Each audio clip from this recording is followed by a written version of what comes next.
Alright, hello friends. I've tweaked some settings in the wonderful YouTubes. Let's see if that assists in our dropout issues that we've been having over the last few streams.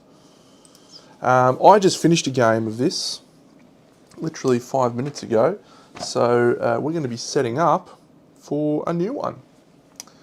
And that's what we're going to do over on this screen here. So let's see how quickly I can set up. I've decided to play the Automa on the intermediate mode, so that's nice. Yeah, it's called 440 in that game again, so comfortable that I've got a handle on the game right now, which is good, and it's a good game. I'm not sure how much I'm going to play it. I've got another Lacerda game. Happy New Year, Asaru. I've got another Lacerda game in my collection, which is On Mars. And I've never actually played it solo. Playing this has made me want to play it, really, because it is exceptional. It is just a really great experience on Mars. Probably, yeah, one of my favourite games I played. I think I had it in my top 10 a few years ago. Really incredible system and the way that it interlocks. And I'll say this about Vital Lacerda, the game designer. They do a magnificent job of making the game feel thematic and work. Oh, that's a good one. Have the mechanisms work to tie into the theme. That's one of the things that On Mars does in an incredible way, with transporting back and forth between the space station above Mars and the planet, and the actions that you take being limited by your location. It's just a really clever way of restricting actions. Yeah, it's a top shelf game. What else do we need? So yes, I wasn't sure I was going to be playing tonight, but here we are, as always, having a wonderful time and loving playing games, and my super cool setup that I have.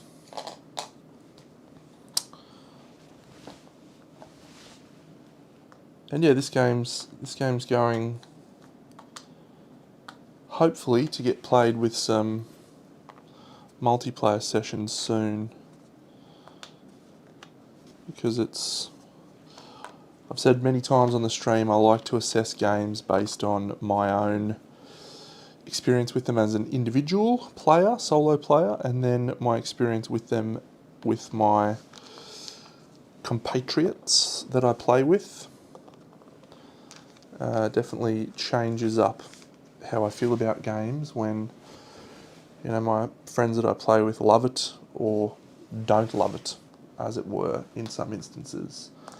We've had some pretty significant misses. Not recently. Most of the ones we've played recently have been very good, but yeah, there was a period there where we had some absolute shockers, where we just completely bounced off them. I'll use the same goals in the interests of speeding up time. So that's good. I'll use the same turn order. And we won't use the same setup of restricted things. Great. All right. Rocking and rolling, and ready to start setting up properly. We'll get rid of some of my little speakeasies. Okay. I assaulted 3 ships in that last game. It was awesome. I really got to try and build a casino in round 1. I think that'll pay off in the long run. All right, so grey ship is going to this triangle here. Next ship is going to this here. Next ship is going to this diamond, which is here. And the last ship is going to this clover, which is here. Perfect, ship's done. Next thing we need to do is set up for our mobsters. We've got to work out what locations are turned off.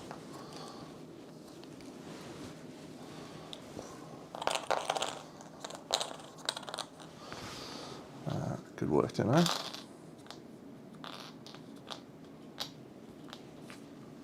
Alright, so give these a shuffle. So these 1, 2, 3, 4, we can do it this way. So zone 2 is switched off. Zone 10 is switched off.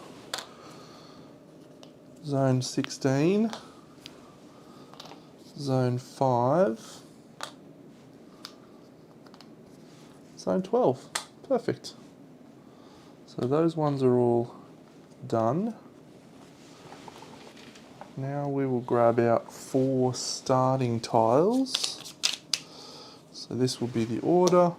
So Tommy Three Finger Brown is in 11. Here and here. So that one we'll do in a second. 14 is Joe the Boss Masseria. Waxy Gordon is in 8. And Big Willie Dwyer is in 15. Alright, so they've left downtown alone for a bit. That's nice of them. So we then have 2 that we're going to do next year for a mob war, and then 2, 2, 3. Alright, so these ones are done. We just now put out the speakeasies. So in zone 8 we have 2, 1, 2, and zone 8 is strength 4. In zone 11 we have 2, and it is also strength 4.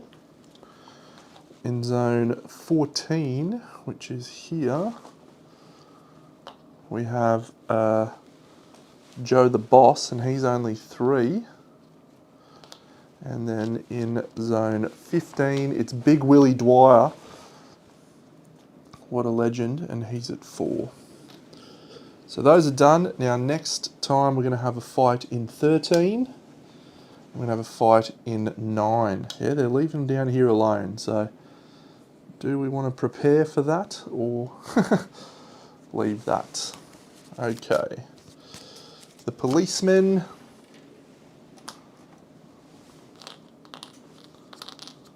So I had an incredible start in the last game, and then I think I rushed some of my decisions because I was trying to finish it. I think I may have been on for a 500 score. So 15, 13, 14, wow, and 3. Okay. 3, 15, 14, 13. Good stuff. And where are we attacking next time? Be these 4. In zone 5. In zone 4. In zone 10. That's good, that's MIA. And zone 12. Okay. So these 4 will be next year. And these 4 will be the last era. Act, rather. So that's set up, so let's use these tiles now. So we have 1, 2, 3, 5, 6, 7, 8, 9, 10, 11, 12, 13, 14, 15, 16, 17, 18, 19, 20, 21, 22 of those bad boys.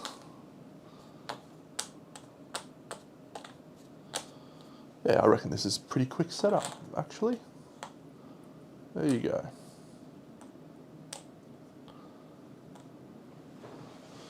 Okay, I've done a good job, I think.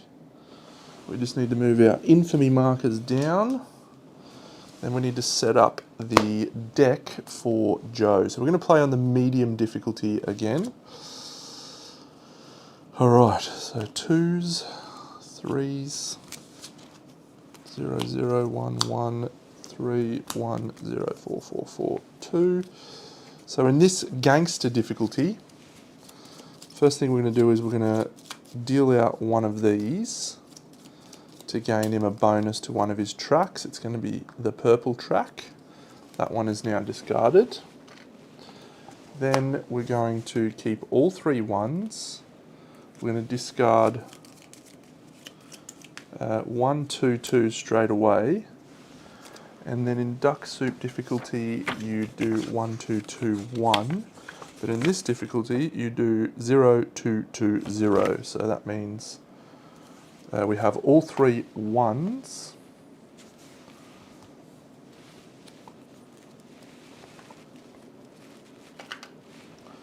So all 3 of these, 1, 2, 3. We have just one of these. This one. We have one of these, which will be this one. And then we have 1, 2, 1, 2. And then we shuffle these ones together, and this is our starting action deck for our mate. And this one will come in the second act, and this will come in the third act. And now we place out his starting building. So he is going to place out in zone 15. 15 is available, but it's not empty, so he doesn't do that. 9. Zone 9 is available, so he places out his steels in zone 9. I'm going to give him that. That's it. Alright, so when we start, we first of all get to place out a family member here, and we get these.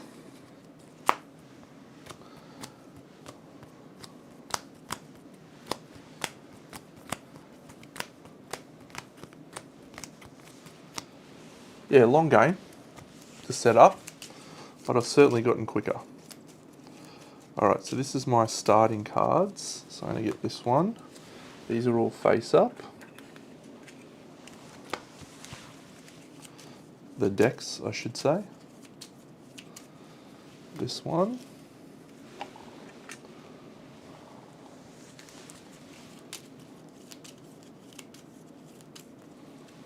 This one.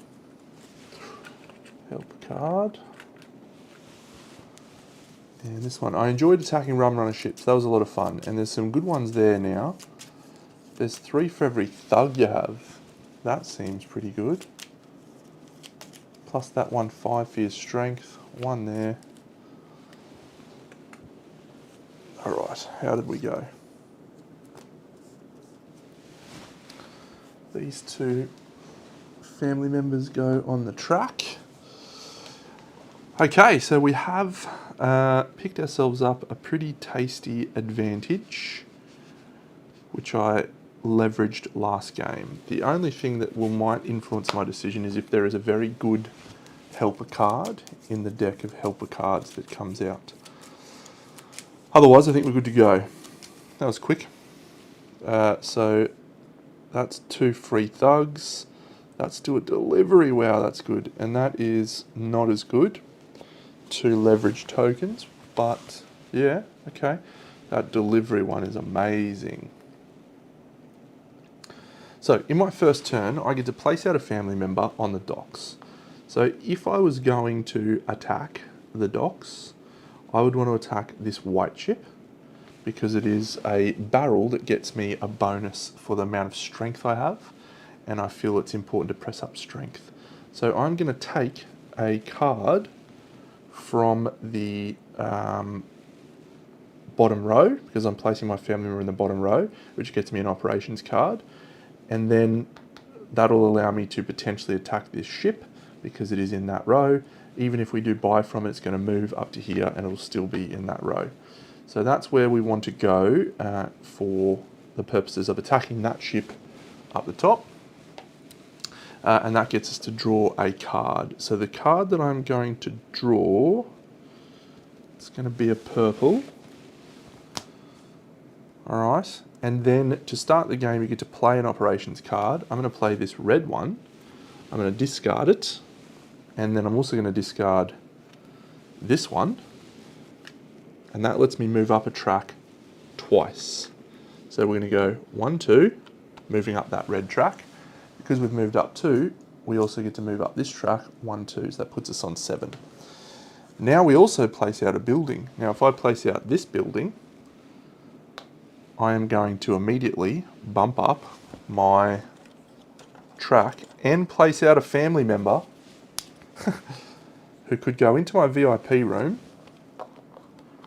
or he could go onto the docks in preparation for another attack.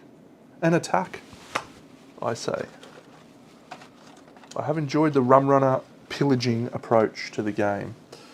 So yeah, so we'll build that one, we'll move up our strength track, and now we need to decide where to place it. Have I set up any zooms on this map? Yep, I have set up that zoom. What about this zoom? That's the actions. Yeah, that's not a bad one. So,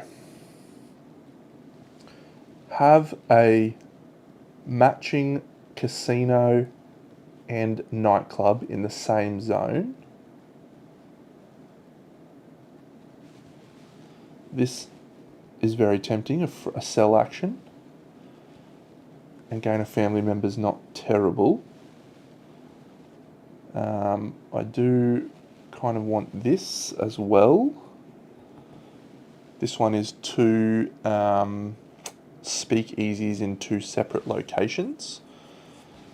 But yeah, this taking control of that little sell action there feels like the great move for me. Okay, so we'll zoom that back out. Boom.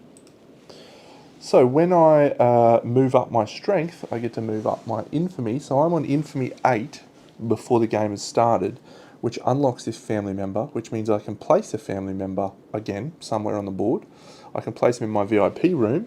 I do actually have capacity for 2 in my VIP room, thanks to moving up my marker twice. But I think I would prefer to go to the docks, gain another operations card, and prepare for some ship assaults.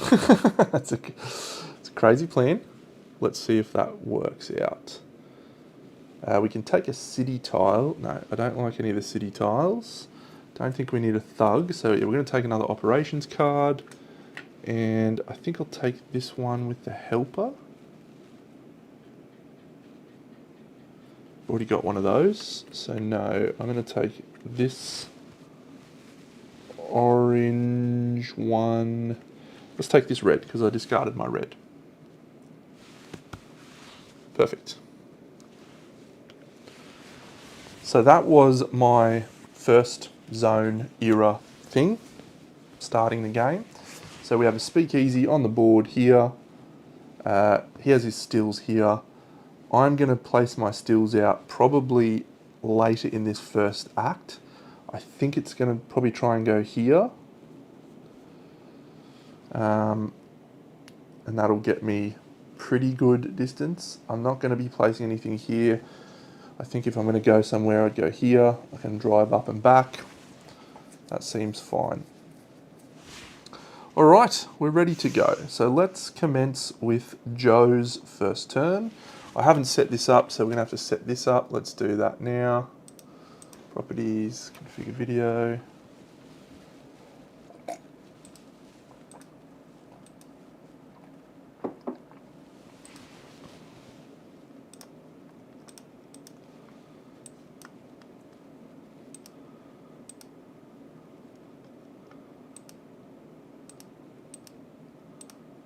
Yep, that's fine.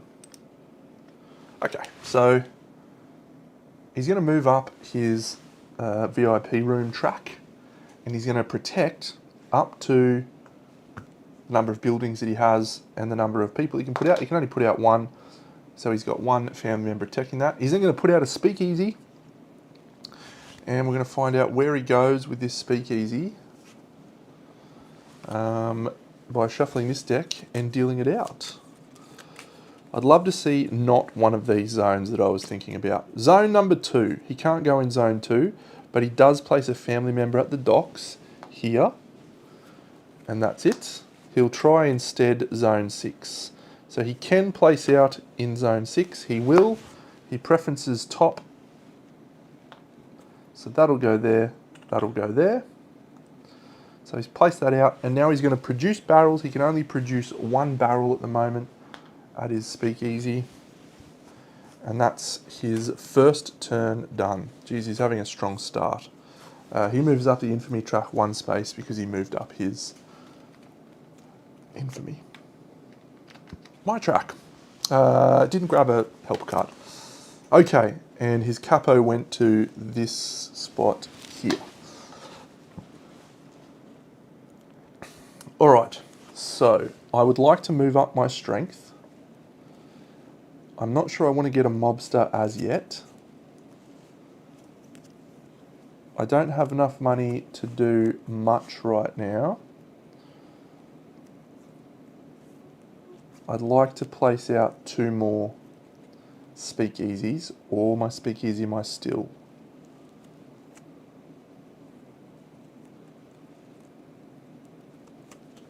Oh, that's right. I went absolutely bunter on family members last time. It wasn't terrible, actually. It wasn't terrible. My strength's 2 times 4, that's 8. I need 9. Yeah, this is actually going to work out. So good. If I go to that rum runner barrel, my strength is 15 gold. Yeah, okay.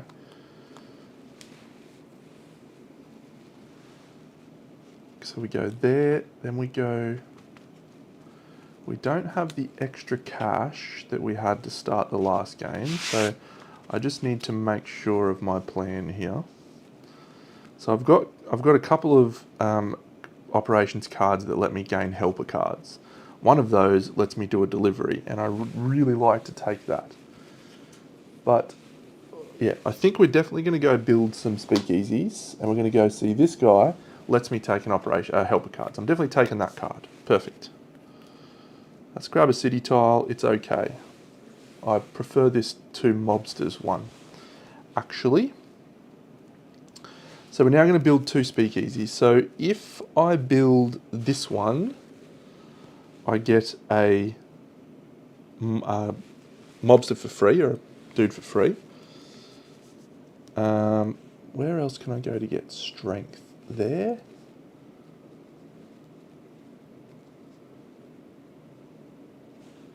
So I have $12 to spend. So I'm going to use this one. And that gets me 2 family members. One will go in my VIP room, and the other one's going to go up here. Second one is going to be this one. So I've got $1 left over, because I've spent 3 and 8. That's $11. I'm building 2 speakeasies. I'm not building my stills, because I can't afford to do this and get the 2 family members. So this one goes into the VIP room. This one goes here, and he lets me gain a thug. And building this one also gains me, sorry, they're called goons, and they're both free goons. So I've got $1 left over. So now I've got sell action on my board, thanks to this. So I could, if I had a drop-off action somewhere, there is a drop-off action, but there's coppers in that zone, and it's getting attacked by mobsters. So that's not my favourite play, even though I would like to get that deliver sell. So second best is probably this one, which is produce, but I'd need a stills for that. So let's go here and take that tile. And and that's fine. That'll help me get my strength up. And then we could go for this casino tile. That seems okay.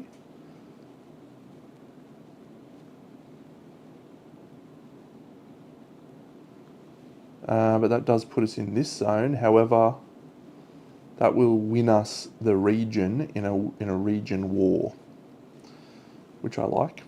I don't like any of the others here. That zone doesn't help me. This zone's going to be a bit far from my plan. It's the same distance, I suppose.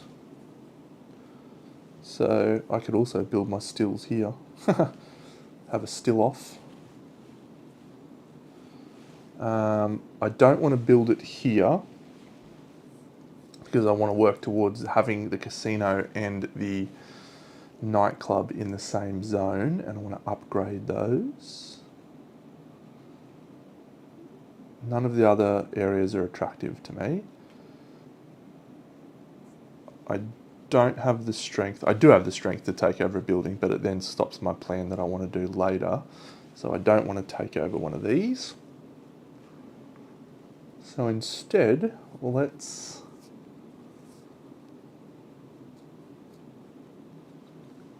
what association do we take? Big Billy Dwyer down there. He's not bad. Help us with an attack one time. Joe the Boss Masseria. Interesting. I do find that the very first turn really sets you up for what you're going to do in this game. So that's why I'm spending a lot of time to try and make sure I take the right option here. Yeah, I'm going to take the casino. I'm going to take this casino tile down here. We may or may not play that city tile. We'll see. We'll see. So that was my first turn. I went to this guy. I took a helper card.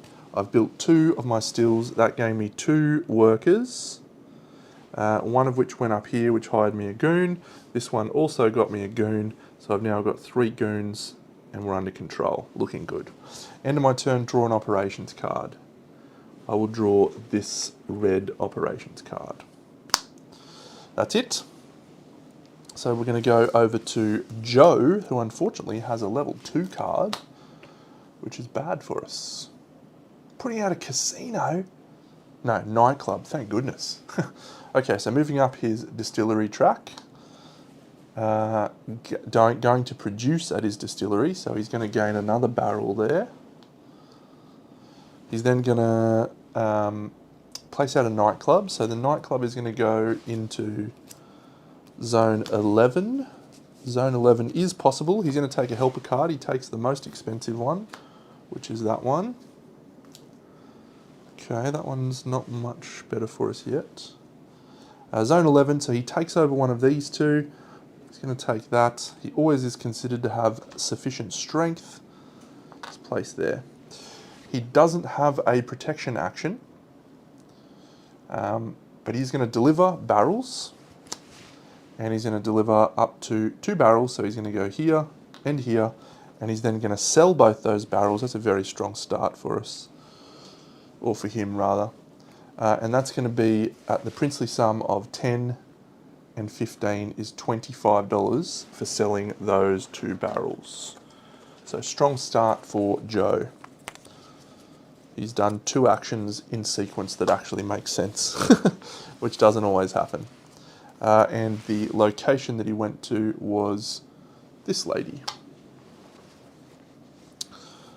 Alright, so our turn. So now, do we go attack the ship right now? No, we get the strength now. So yeah, let's go to visit a mobster friend as well.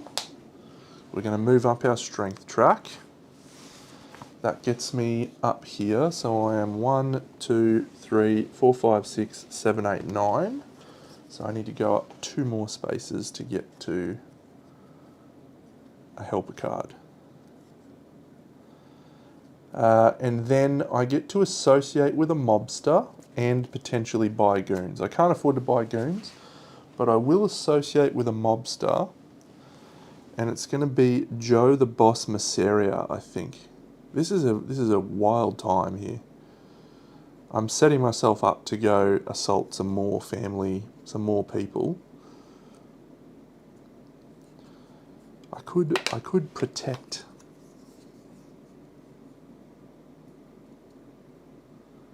Do I do that one, Joe the Boss, or do I do Big Willie Dwyer? Big Willie Dwyer in zone 15 gets me a bit of protection from the... And yeah, I don't know if I explained these in the last one. So you can have an alliance with one of these champions. This value you get to add to your strength when you're being attacked, which is quite good. And this is a special ability that they give you. This is the cost you have to pay them to help you out. But this guy, his special ability is you can do that once for free. So he gets to fight once for free to help you out, which is nice. We're not getting attacked in any of our buildings next time, so we possibly don't need to do this, but the only other way that I can level up on a track is to go to the restaurant, and I don't have... Let me think about this. I could go to the restaurant. So if I instead went to the restaurant, instead of going here to have an alliance, I could play 2 city cards. One would be to move my strength up, or 2 city tiles rather. I can't play the casino. I can't cook the book. So yeah, we're not going to go there. So it's a matter of... Okay, let's stick with my plan that I was thinking of doing. We'll take Joe the Boss Masseria. He lets us gain a family member to our VIP room, and he lets us gain a family member to the docks. We will take another goon, and this time we're going to start thinking about where we're attacking next, and it's going to be the teal one, which is in zone 2. So we get another goon for free. So we can't go into Joe the Boss Masseria's zones, and that's zone 14. So that one is MIA for us. We are no longer allowed to go there. Wonderful. We do have the option to buy goons, but we can't afford any goons, and so that is going to be the end of our action. I think that's a bad play, now that I think on it, because when I do the operation, I'm going to lose a family member because I don't have room in my VIP room.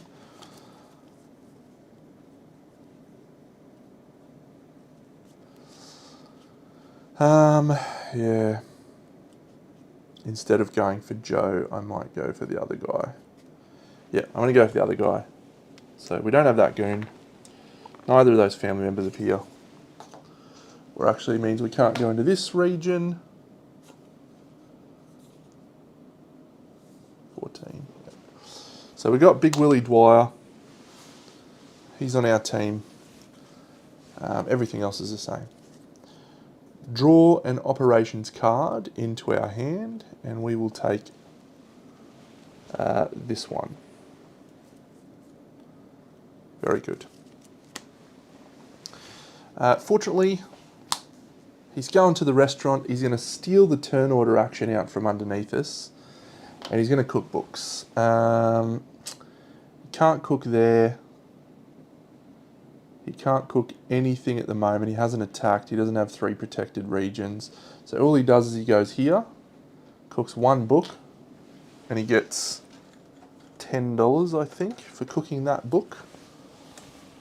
I'll check that in the solo rules. Cooking the books. Zone goals, no. City hall, no. Docks, no.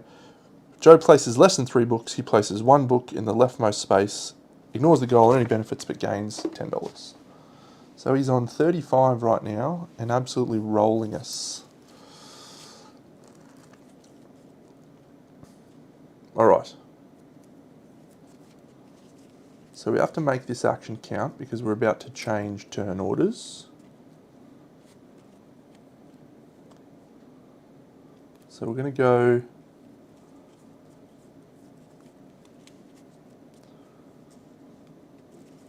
Am I about to do something that I said I was going to do a while ago? which is buy a casino using safe money.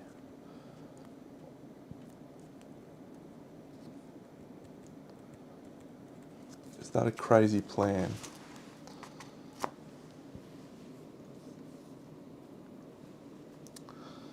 Do I have enough for that?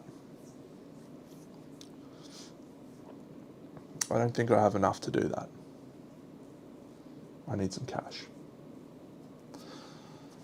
All right. Hey, Tom. So yeah, so we're going to go and attack a rum runner ship. So my third action is go here. This will be the turn order next turn. So we're going to play an orange card. I'm going to play this orange card, which gains me 2 leverage. And gains me a goon. I can produce. Unfortunately, I don't have anyone to produce. I also gain another goon for free, right here. And I'm now going to attack a ship. And the ship that I'm going to attack, as we discussed, is going to be this white ship, where all my dudes are, right here. The ship moves around. I get a barrel at one of my locations. I'm going to choose this one. And then we are going to take this tile, and that gets me $15 right now into my hand. And I now flip this, and this is a passive benefit that I have for the rest of the game, which is to use my association, it costs $2 less. We're going to replace this with a new tile. Or 4 people at docks, and one of my family members comes back. Let's actually make it this guy, and goes into my VIP room. I do have storage for him in the VIP room. How very nice. I get the barrel, I get the money, I get the goal. The rum runner ship moves away, and that's it. Oh, sorry, I needed to calculate how much I needed to get. So my strength is 3, and I've got 1, 2, 3. I needed to get to 10, so I spend a goon. I could also give the AI $1 and that would get us there, but we're not going to do that. I then draw a card into my hand. It'll be this orange one. And that is the end of my turn. Turn order changes. No one's got a casino, and I'm now first player. So now I could build that casino that I was talking about. I could also bump up my strength. I could sell. I could get some room for family members. Go to the docks and move on, get ready for another attack on the rum runner ship and protect some buildings. That'll be useful. So if we attack the second ship, we could go here for this goon one. Yeah, this is nice. I don't mind this play, actually. So I could deliver. So if I deliver, I could buy some booze now, and I can sell up to 2 boozes. So I would probably be wasting that action to buy booze now. I would buy it from which ship? This one, at a cost of $5. Fine, and I'd be selling it for not enough to make it worthwhile yet. So we won't do that. Am I going to build a casino? Yep. Build a casino and the nightclub. Okay, I might be about to tap all of my cash from my safe. I don't know if this is a good play. I've been saying I was going to do this for a couple of turns. Get a casino active now. I could do this from the restaurant. I could play tiles and play a card. So I could bump my strength and bump a casino, and then I could also do a card. However, I can get exactly the same benefit by going here, and I get to play this card, which would let me put a guy at the docks and get ready for another attack, and I could up my strength. Again. So I'm only going to be selling one. But yeah, that seems like a good play. I'll be able to attack this guy, which will get me money for goons, and I'm going to have 6 goons, which is going to be 18 bucks. So yeah, we're going to do that. We're just going to go build over here. We're going to go to the casino option first. To build a casino, you have to discard an operations card. I'll discard this orange one. It's going to cost me $17. I have not yet built my little one, so I'm not upgrading anyway. So $17, I have 16, which means it's going to cost me 2 from my safe. And then if I build this, it'd be 24, so that'd be 26 from my safe, leaving 4 left over in the safe. Let's do it. Let's do it. And see if this plan pays off. What did I say left? 4 in the safe. So I've got no money in my safe. But I'm building a casino and a nightclub. Now the nightclub I'm going to build is going to let me move up a track. I'm going to move up the strength track.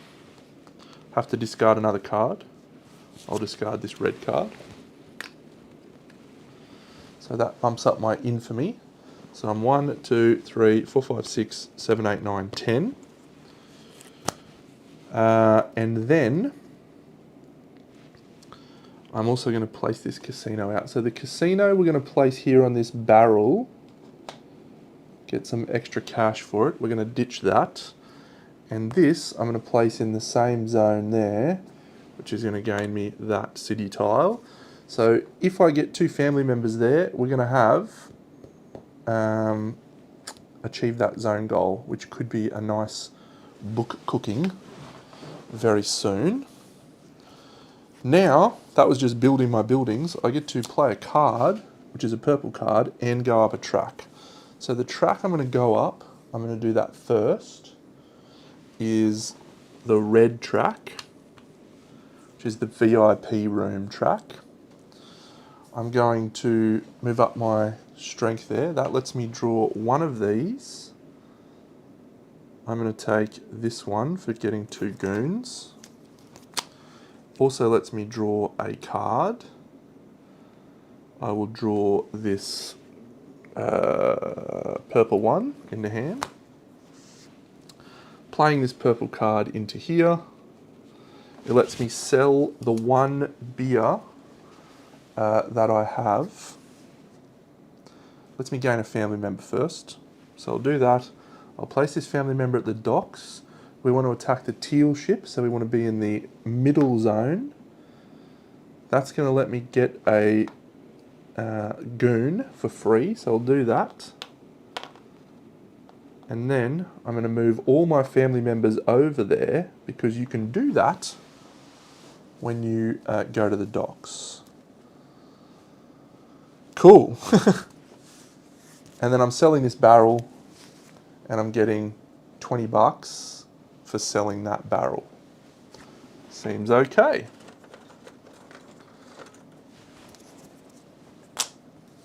So we've got these 2 cards, neither of which have been played. We've got these cards. At the end of the turn, we draw a card into hand. I'm going to draw this purple one to let me cook books, maybe get some books happening. All right. Interesting first round for me. Getting the casino out is nice. If the round order changes again, I get 5 bucks. So we'll see if that was worth it. Moving up the singing track, which moves him up here, would sell barrels. He doesn't have any barrels to sell, so that is the end of his action. And he went to the same spot that I did. Good on you, mate. And that's the end of the first act. So we're going to do some mobster attacks. We're going to grab these level 2s. So here is the lowest. He's going to attack for 8 strength. So he's going to have to pay $2, or gain $2 back, I should say. So protect is still, but he does so. And then another mobster speakeasy is going to go there. And then the second one is up here in zone 13, and that's Jack Legs Diamond. We've got 2 mobster speakeasies there and there. So both of those go away. He is 6 in 9, so 6 strength there. And the other guy is 5 strength here. We have 2 more locations where mobsters are coming out, 4 and 6. Alright? They don't like the fact that I've come down here and sorted things out, do they? No. Police officer. Police officer. Police officer and police officer. Nice work, Deno. Dropping stuff all over the shop. Alright, those policemen are dead, so we've now got 4 more policemen coming out. Down, I should say, not dead. So he's coming here. 11 is here. 8 is here. And 1 is here. So we're going to do zone control. Unfortunately for us, we are tying in this region because of this policeman. I didn't get out a family member. So we're both going to split $20. So that's going to go $20 into my safe. And he's going to take $20. There's 10, 20. In the central zone though, unfortunately he's going to win.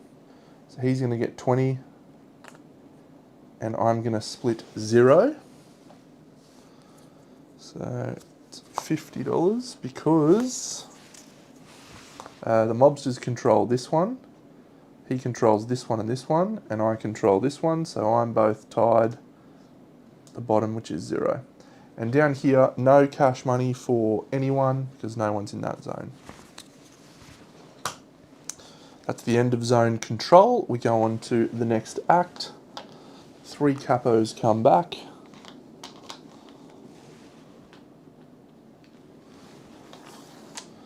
And we're first.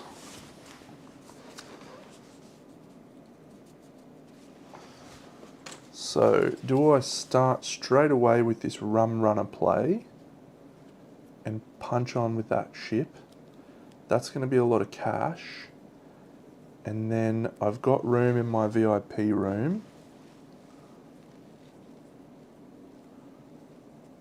I need to instead go to the restaurant first so I can get some leverage. Yes. Okay, so I've got money to buy booze now, so let's do this. So we're going to go to the restaurant.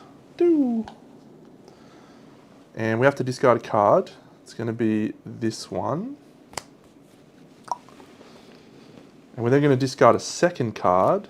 It's going to be this one to go into second place. We're also going to obtain $5 at the end of the turn because we have an operating casino. We can play 2 city tiles and we can play an operations card. So I'm going to play this operations card. It lets me take a helper card. I'm going to take this pink barrel one. Ooh, that one I would like very much.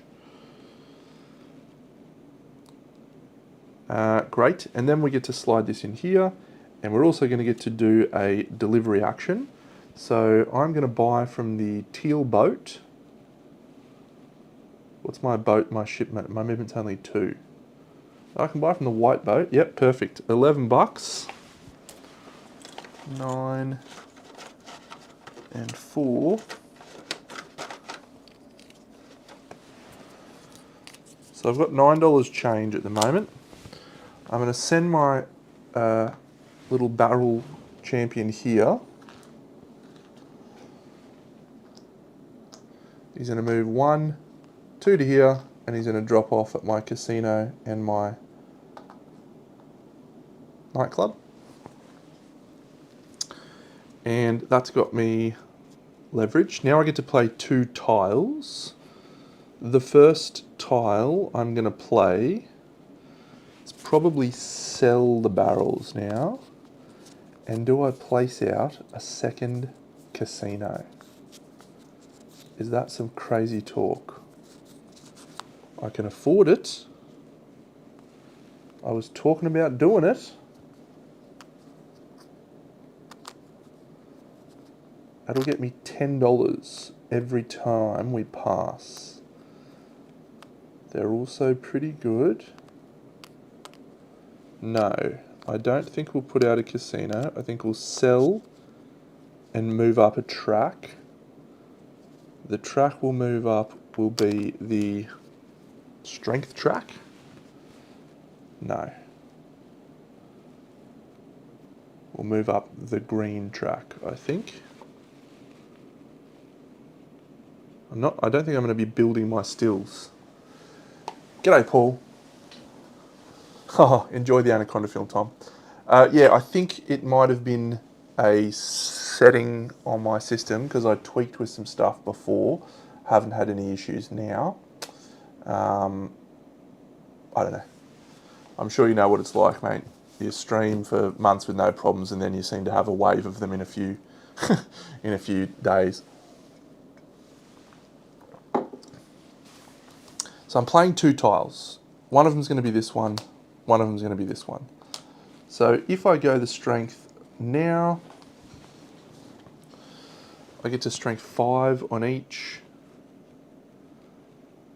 I don't think it matters which one I take. The VIP room has been one that's caused me problems in the last playthrough. But then I'm wasting further VIP cards, so I won't take that one. We'll go up the music track, the party track. That moved me up the infamy track. And yeah, selling the 2 barrels that I just put out, 1, 2. That's $40 cash in hand. So 1, 2, 3, 4. Both of those go back into the middle section there, ready for me to take again if I want. I could play that one next turn and take the sell back. Okay, end of the turn, my casino pays out, and the Rum Runner ship that I bought from moves across to here. And now the end of my turn, I get to draw an operations card. I'll take this red card. And that's that. And we were first, so Joe's going to go. I did need to shuffle these 2 decks together. Okay, so he's going to move up that track and he's going to do some family member protection. So the first family member protection, he can do up to 2. So he's only got 2 buildings that are unprotected, here and here. So he just does that, and that's it. Now the turn order changes. We get paid out our $5, and now he's going again. So he's got a level 3 card. Oh yes, he's going to change the turn order again. Give me the casino money. Okay, so turn order changes. He is going to take this one, so I have to use my leverage while I can. He's moving up the green track. He's placing out a casino. Where's he go with his casino? He's going to 2. 2's out of action, but he is going to place a family member at the docks here. 14 is in play, so he's going to go to 14. He's going to take that tile. He's going to go there and dislodge that mobster. He's then going to protect that family, and he's going to cook some books. So unfortunately for us, when he cooks the books, he can now take 1, 2, 3, 4 here. So we'll cook that book for $20.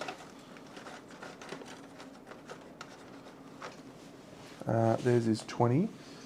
He doesn't have any of the other zone control. He doesn't have that one. He doesn't have that one. He doesn't have that one.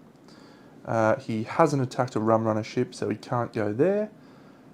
He hasn't yet. Hang on. 1, 2, 3, 4. Yeah, he has. So he's going to take that one, which will move him up his lowest track, which will get him to there, which will get him to take one of these cards. He'll match the one he doesn't have, or he'll take this one. And he'll cook that book there. That's a bit annoying. I would have liked that one. Okay.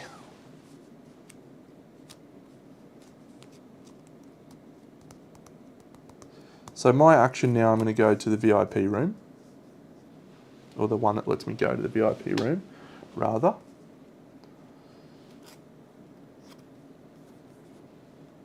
So I get to move up that track. I will do so. And I'll discard this purple card to get me to 4, which moves me to there. I get a family member. That family member will go into my VIP room. And I can now send out leverage. I can send out 3 family members, which coincidentally I have 3 family members. So if we go here and here, that will get me this zone control section. And here, plus another family member will get me that one also. Yep. I moved up that track, which moved me up there, so I should have 5, 6, 7, 8, 9, 13, which is correct. So that is done. So now I will grab the operations card to end my turn. It'll just be purple. Yeah, doesn't matter. No, I don't want it to be a purple because I want to keep that purple on top. I'll take this one. Okay. So turn order changes. I go to first, but I get paid out another $5 for my casino. Now, does this guy also get paid out for his casino that he now has? Joe. I'm not sure.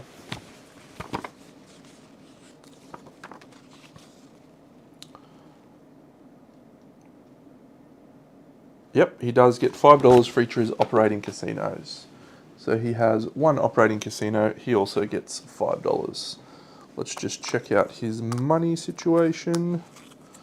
He's got $92 at the moment.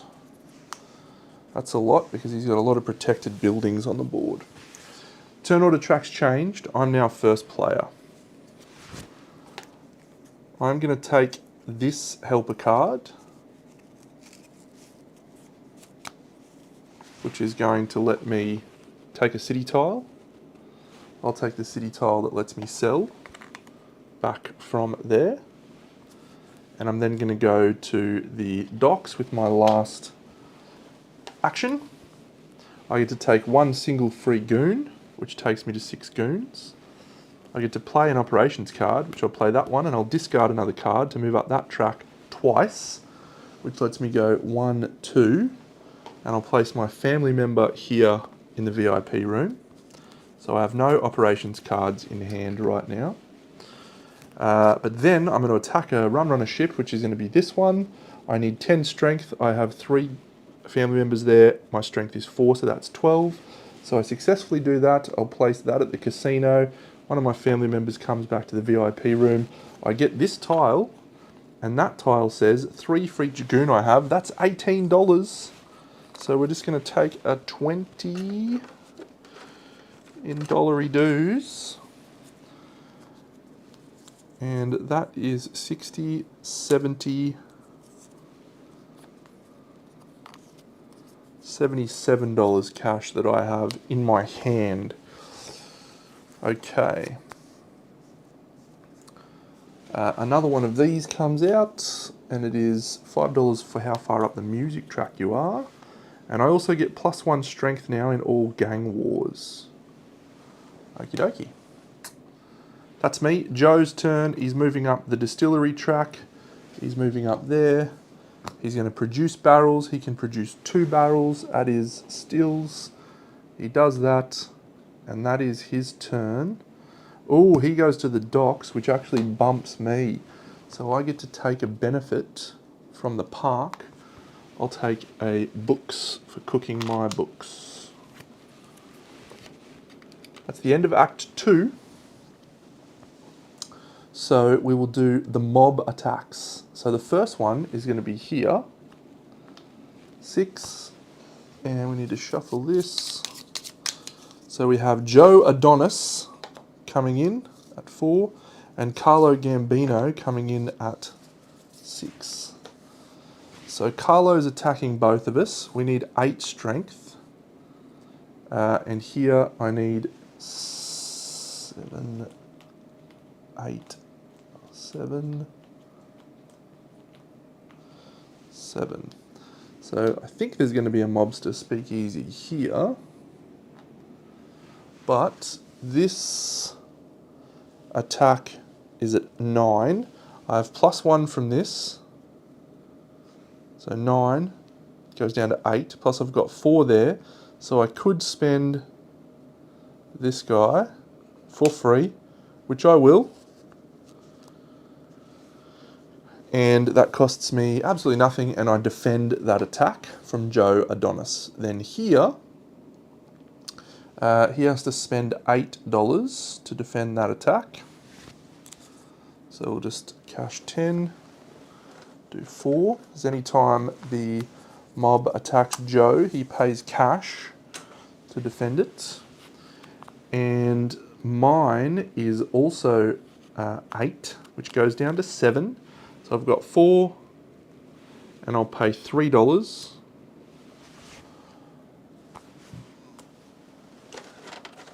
to use his ability to defend again. So we defend, and unfortunately for Carlo Gambino, he has no speakeasies on the board, and so he is eliminated from Manhattan. That is done. Policemen come out now. So there's a policeman here. There's a policeman here. There's a policeman here. And where's the last policeman?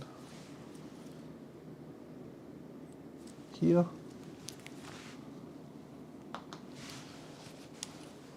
And so the last 4 policemen will come out. Here. Here. Here. Here. And the last 3 mobsters will come out in 7. Leave Brittany alone. 3 and 1. All right. Turn order is us first again.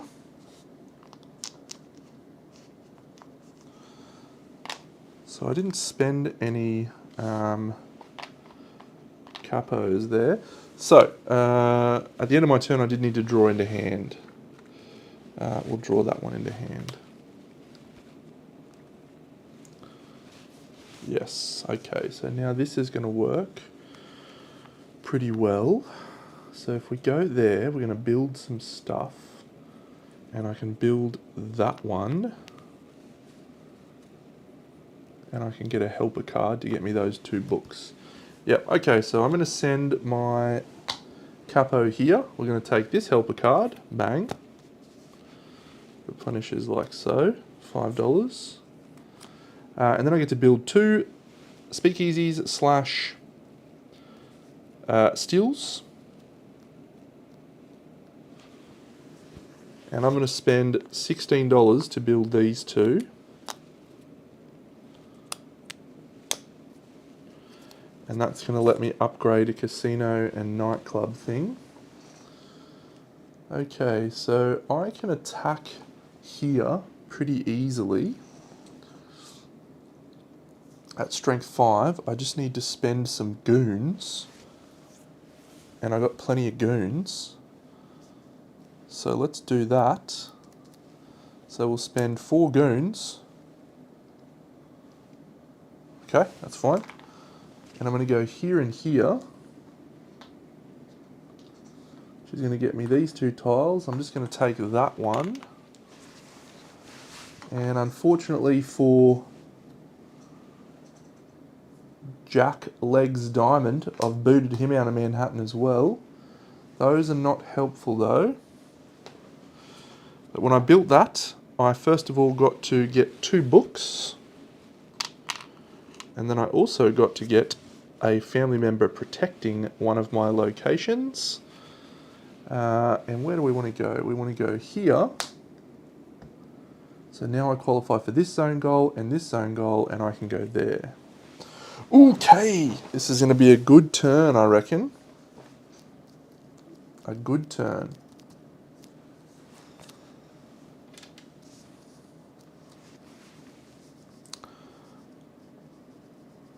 I will be able to sell 3 beers when I do that. So I can go 1, 2, and that's going to be solid enough. I can then go zone goal, and I can go 2 rum runner ships, or I can go 15 on the infamy track. Yes, I'll take that one. Very good. So end of my turn, I draw a helper card. I will take this one, not a helper card, an operations card. That's my first turn done. So next, this guy's shuffling these together. He's going to have a strong finish. He's only got good cards left. Okay. He's going to move up the music track, which gains him that. He's going to sell barrels. He doesn't have any barrels at any of his locations. He's going to place out a nightclub, and then he's going to attack a rum runner ship. So the nightclub that he's going to attack, or he's going to build, is going to go into location 6. Can't go into 6, but he does place out a family member at the docks here. 14. He can go to 14, so he will go to 14. Places out his nightclub in 14. Kicks out that guy. Takes that tile. It's not protected, so that's not helping him for the moment. And then he attacks a rum runner ship. He always attacks the highest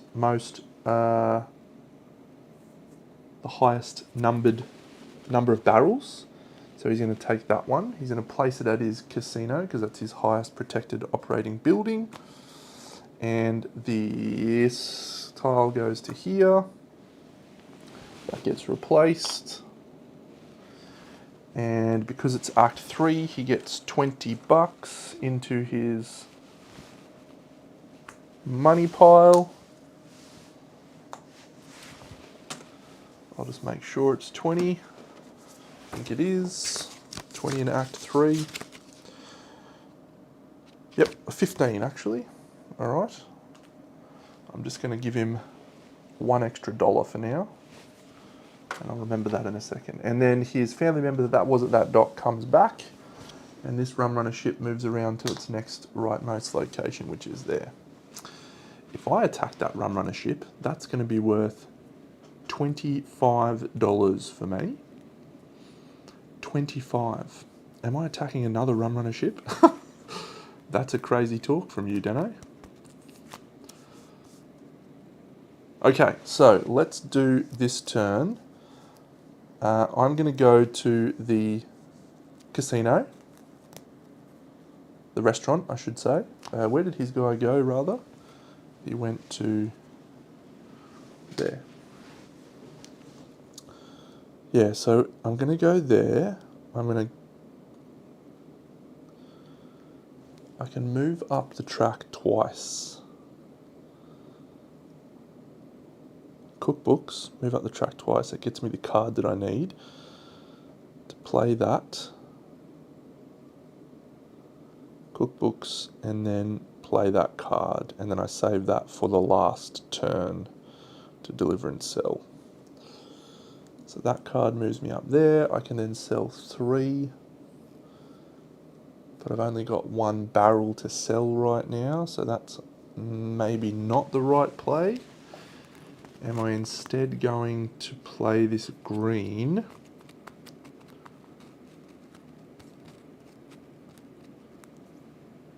or I could play that barrels.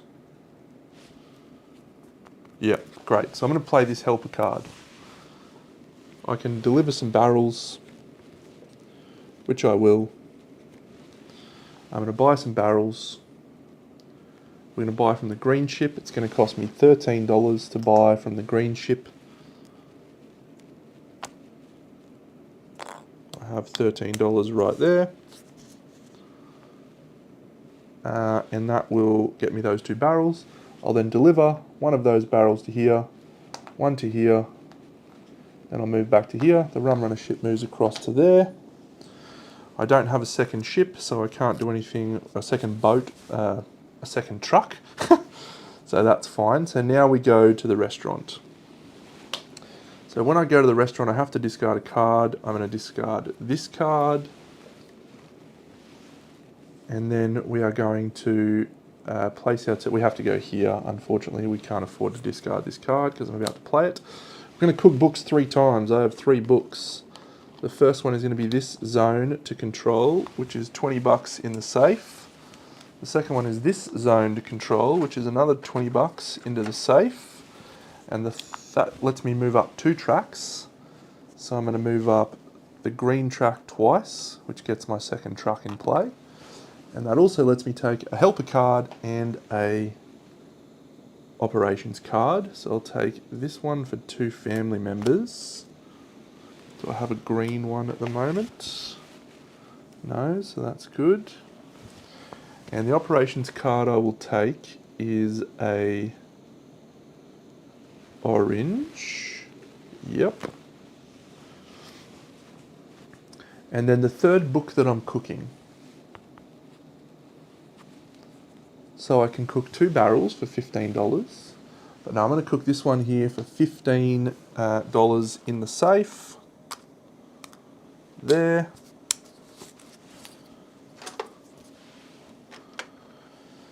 And that's another move up a track. I will move up the purple track, which then gets me $15 in my safe because I've just turned up to 18 overall on my operations track. 3, 6, 9, 14, 18. One more space and I could have sold my barrels for 20 and 25. That's a real shame. Now I'm going to play an operations card.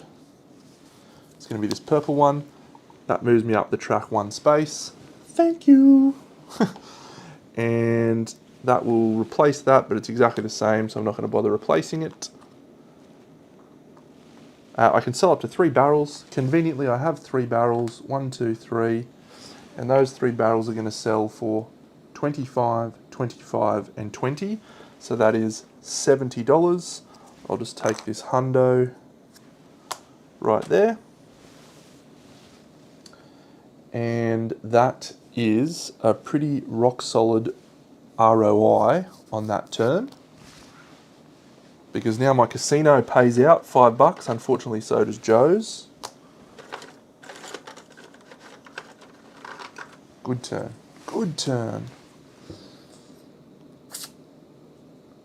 Yep. Great. End of my turn, I can take an operations card into hand. I think we're going to be able to do one more sell. So I'd really like to get some more books to cook, and that will let us do that. Perfect. So Joe's turn, he's going to do this one, which is moving his green one up. He's going here. He's going to place out a Speakeasy. It's going to go in 16. 16's out of action, but he's going to place a family member at the docks in the spot we want help with, which is good.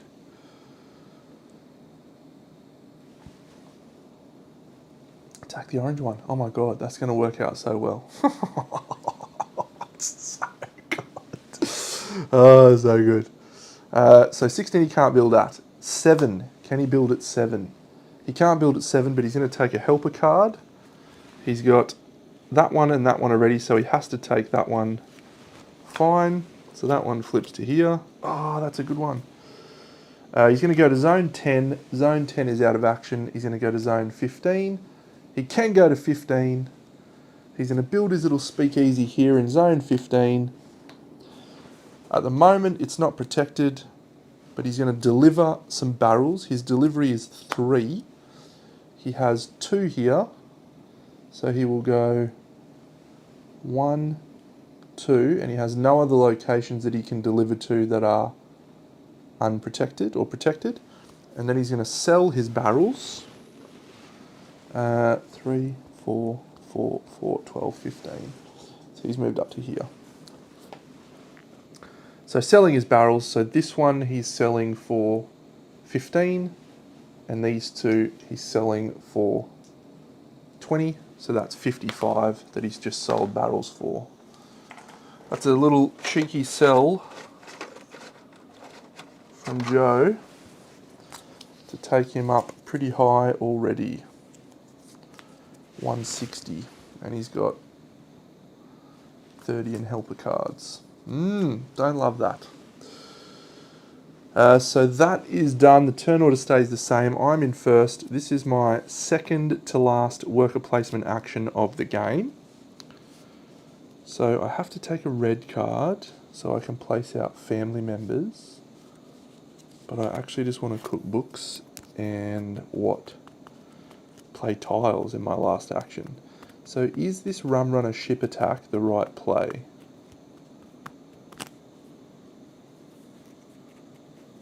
I mean, I think so. So I can cook books. That's going to get me 2 more leverage, and it's going to get me $25.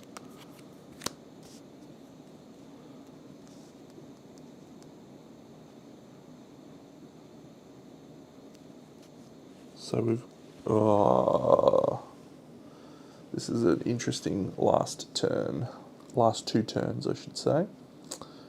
So right now, I'm not winning zone control here, nor am I winning, no, I am winning here, but I'm not going to be winning because those 2 mobsters are going to turn up. So is it time to upgrade this to a, oh, that could be it. I could sell doing that.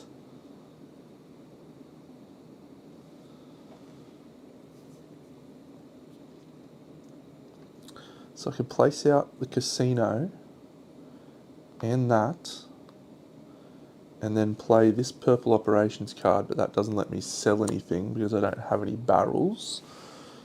But I could play a different operations card, which could be, so if I didn't take this one last turn, what one would I take? The one to do protection? And then I could protect those 2 buildings. Then we could go there, play that one for protection. I could protect those 2 buildings after upgrading both of those. And then in my last turn, we deliver barrels and sell, and then we cook books. Does that work? Because I can get 2 more books from that guy. What books am I going to cook for though?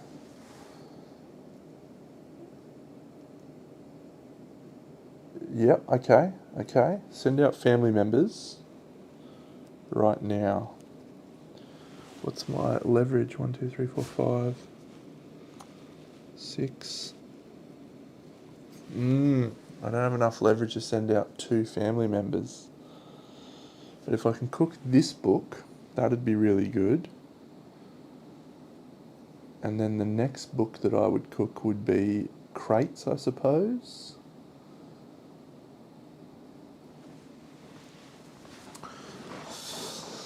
Oh, what an interesting last turn. So I'm not getting attacked, except I am getting attacked there, but I've got my mate to help me out, and my strength 4, so that's fine. And I've got this card here. Oh, I actually probably need some goons, really.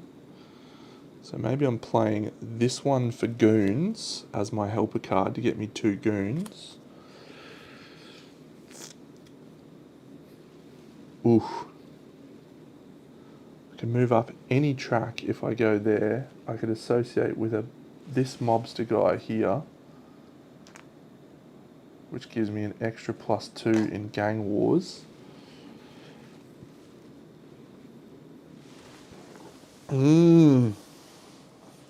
Big Willie styles are only adding 4 strength, and the guys in this one are like 11, and I'm getting attacked twice in this region. I can't really afford to lose those buildings, so maybe we're changing up our plan here. That does let me hire goons. I don't really want to do that.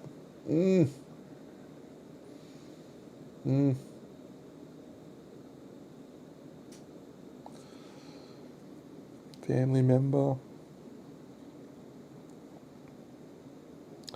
So I can get 2 free goons.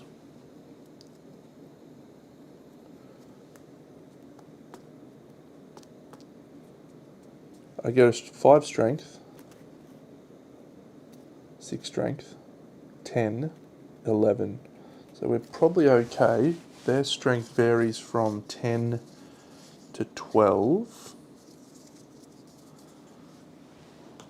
So if I don't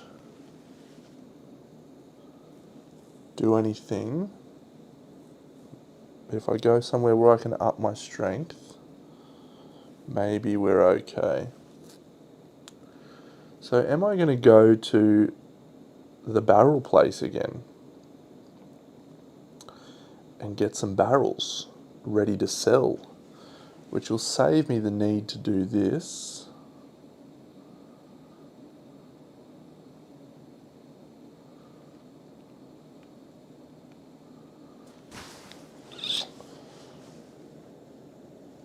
I could go there and cook books, and that'll get me 3 more books. I have crates,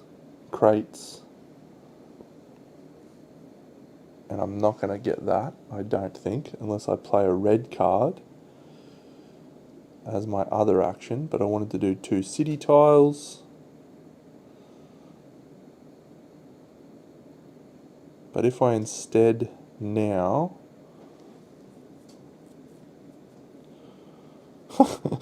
the fact I've only got 2 actions is pretty frustrating. Challenging, frustrating, exciting. Maybe we go back to the rum runner plan, where we attack the rum runner ship. At least we get 1 barrel out of it, and we could then sell that in the last turn. There. Do I worry about cooking books? How many dollars am I going to get out of cooking books right now? I'm going to get 30, maybe 30. Not a lot. I mean, 30 is pretty good. I don't think I'm going to get more. Actually, that's not true. I would get more if I sold and delivered and played an operations card to protect those buildings. Yeah.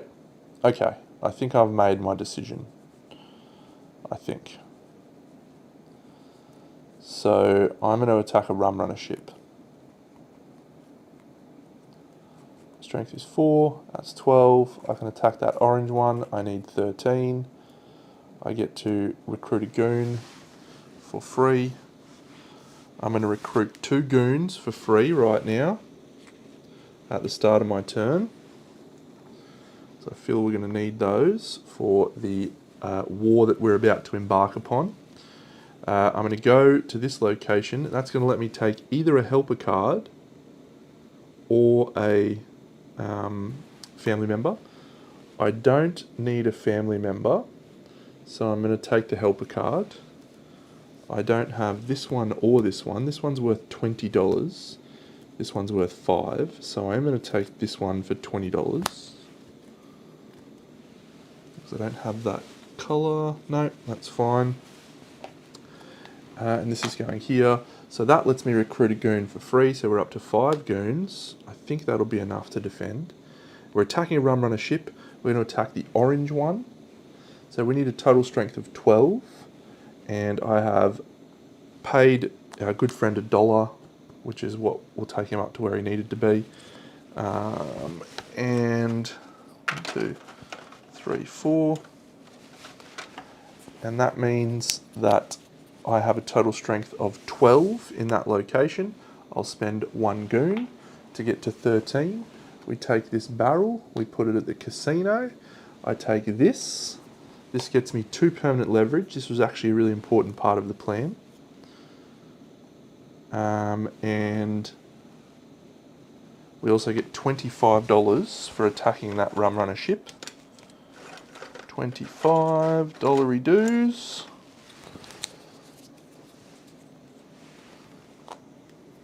We have 3 barrels, that's awesome. That was playing this card, which unfortunately is going to take our maximum leverage down a little. By 1, 2, 3, 4, 5, 6. And we're going to play that. Then we're going to play this red card. Nice. What are the other red card benefits? Yeah. Family members and books. Okay. One of my family members comes home.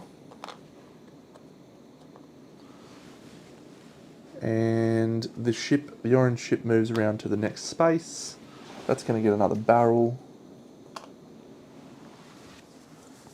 And that's it. So yeah, I've got 5, 13, 16, 19. Yep, so that's correct. On my operations level, I have these 3 helper cards. You actually don't need to play the helper cards to score the points for them. You just need to have the different barrels, played or unplayed. So we're getting some good points out of that. I will be playing this 2 family members one though. 1, 2, 3. To finish us off, I am pretty sure. Deliver, sell. Yep. So my truck can move 3 spaces now. So I can buy from there. We can go family members, then deliver, sell. Yeah. Okay. Sweet. And can only sell 3. That's okay. Crazy last turn coming up for us. All right, so he's going to the docks. Yes, he's going to give us a bump. What a guy. He's going to give us a leverage. That's actually incredibly useful. A leverage. So he's bumping us to here. He's moving up that track, which is going to get him to 16. He's going to produce barrels. He produces 3 barrels at his stills. 1, 2, 3. He's going to attack a rum runner ship. What a champion. He's going for this one. He gets $15 in this edge. And then he's going to cook books. The books that he is cooking is 1, 2, 3, 4. So he doesn't have that one. He can get that one and that one. And he takes that one. So that's $30, $40. So we'll take that away for a 50. At this point in time, he's on 215 and he's going to score some big points in the next few turns on area control. So let's do it. So these 2 mobsters are attacking here. Here and here. Here and here. And which mobster's attacking us? This is the only one that actually matters. It's this guy. It's Meyer Lansky. We've got 4, so I think that's enough. So the first attack comes in. His total attack is 10 because I have this. My strength is 4, plus I'm going to spend $3 twice to use Big Billy Dwyer, and I'm going to spend all my goons, which defends both attacks. So that's nice. We don't lose any of our big stuff. So Maya, you're out of here.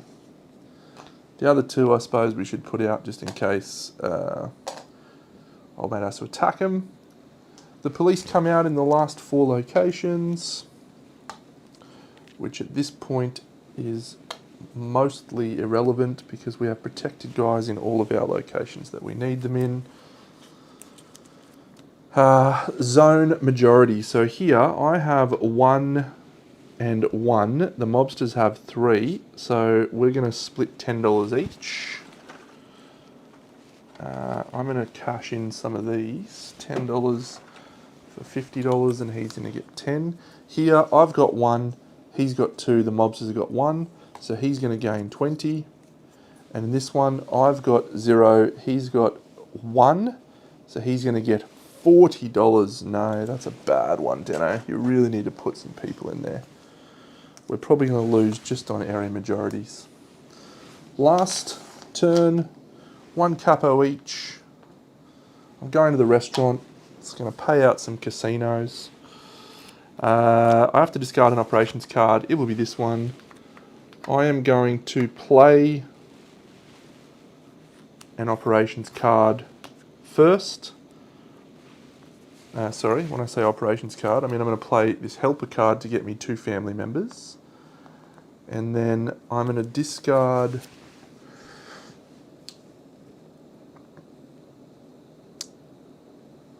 if I do this in the right order, can I get more? I don't need to get more. I only need to put out 2, so I'm actually not going to play the 2 family members one. I'm going to play this one for an operations card. Nice.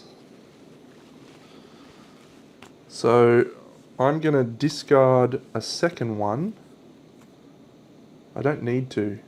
Yeah, I don't need to do anything. So we'll just go there. We're in first place.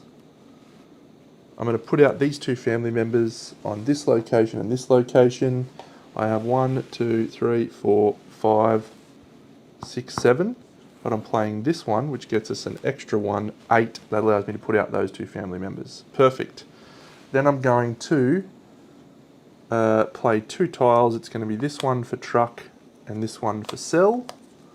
So the truck is going to start here at this green boat. I'm movement 3 now. So yeah. This truck will just go 1, 2.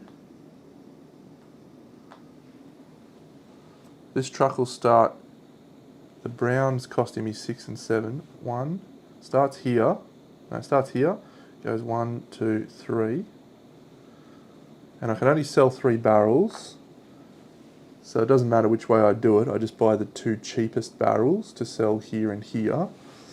And the 2 cheapest barrels are from brown or orange. Orange is 7, that's 6 and 7. So we buy 6 and 7, $13 for booze. These 2, and then we sell, and that is $70 in sales from selling those barrels at my casinos and my nightclubs. And that's it. That is the end of my game. I feel relatively good about the score. I think it'll be 400s, but we'll see. We have a 4 to finish off. Oh, and my casino pays out for $5. And as does his casino payout for $5. So yep, he's moving up the music track. That'll get him a helper card, unfortunately for us. That one's 5, that one's 5. Yep, so he's just taking that one for 5. Music, yeah, placing out a nightclub. He's going to protect some buildings and then he's going to sell, but he doesn't have any barrels in play. That's awesome. So in 9, can he go 9? He can. Excellent. He's going to gain another helper card. He takes that one, that's annoying. That goes there. And he's protecting, you can protect up to 2 buildings with family members. So he will go here and here because there is 2 highest value. And then he's selling, but he's got 3 barrels at his stills. He hasn't delivered them. So, what a chump. Look, the reason why it feels pretty easy, Paul, is there's only like 3 actions or 2 actions that they're doing on these cards. Maybe I'll zoom in on this one. You know, we've got move up a track, easy. Build a building, easy. You know, the buildings, you just draw from this deck and it tells you what location they go. Easy. Protect, again, easy. You look at how many family members he can put out and you just put them out. Because he just ignores all of the difficult rules about, you know, spending leverage or that sort of stuff. He just does what he needs to do based on how far he is up the tracks. And it's the same with selling barrels. It's the same with attacking ships. It's the same with delivering barrels. He just goes and does the maximum that he can in the things that will get him the most value.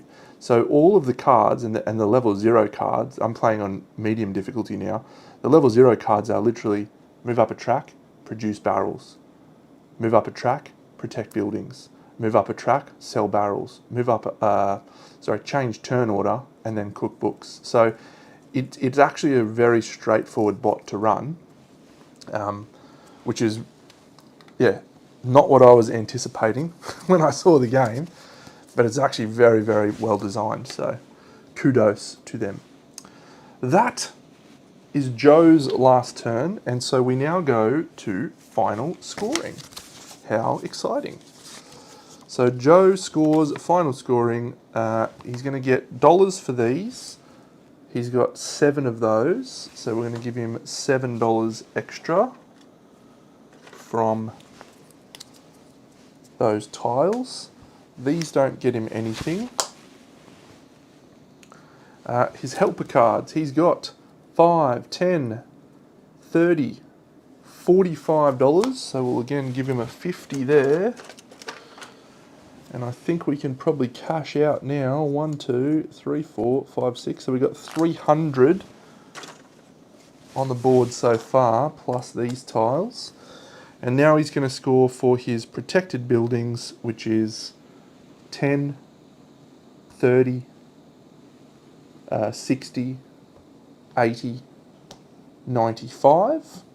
So we'll give that back and we'll give him 100. So he has scored 437 on medium difficulty. Can we get to that number? I don't know. I tried something different. I spent money out of my safe. I don't like doing that, but what can you do? So my helper cards, 10, 30, 40, 50, 55. My buildings, I have 10, 20, 40, 55, 75. So I will send these 2 back and grab 100. And I don't have anything else, so it's just cash money now. I'm nervous. I feel like I played pretty well, but I don't have as much money in my safe as I would have liked. I spent so much early, and the zone control up here really cost me. It really cost me. Because I didn't protect those buildings until the last turn. Alright, well, I've got 50 there, and I've got 50 there. So that is 100. We've got 200, 300 there. Then I've got 50. So that's another 100 there. Yeah, we're going to fall short here. 100, 10, 20, 30, 4. 434 plays. Oh. 437. Oh. Add it to the app, Deno. Cop it on the chin. 434. What a finish. great game. Oh, could I have just squeezed an extra $5 somewhere? Oh, that is aggravating. Well done, Joe, you bot. Very close. Yeah, so I think I've cracked scoring 400. I think 400 now is pretty much my baseline. If I can't get to 400, I've done something wrong. And that's cool. You know, the gangster scoring is very, very strong. It's very consistently strong. Just places out a lot of books. That's great. Yeah, really good game. Really good game. I'm going to pack it up now. And I'm going to maybe just have a little cheeky Dragons of Etch and Stone at this time. So, yeah, I'm looking forward. Are you doing a playthrough, Paul, as well for the Eagle Griffin games, or are you just doing the how to play video?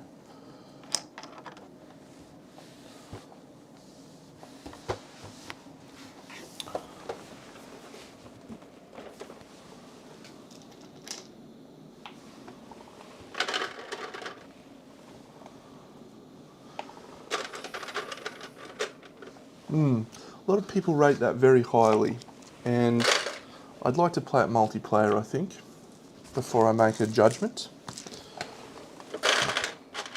I think at the moment I don't find that quite as enjoyable as Recall. It's good, it's definitely good. Possibly better than I anticipated and better than I thought after my first little play. So that's pleasing. Yeah, I'm not sure it's a keeper. What it's actually made me do is want to play on Mars and try the solo mode out for that, because it is a banger on Mars.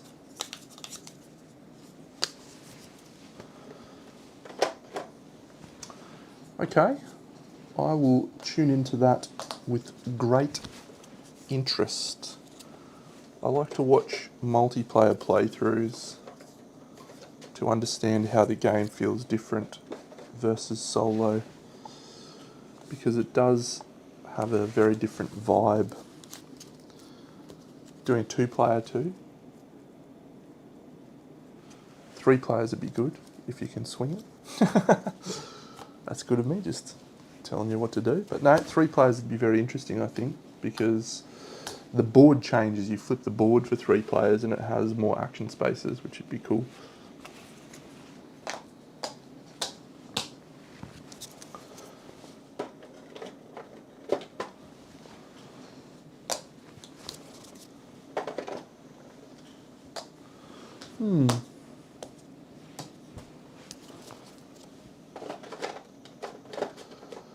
There's a couple of little expansion things that I got that came in the Kickstarter version.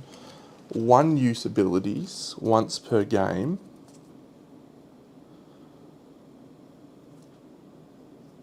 Before you attack a rum runner ship. Nice. Once per game. Yep. So these once per game abilities. You've got these abilities which are permanent upgrades.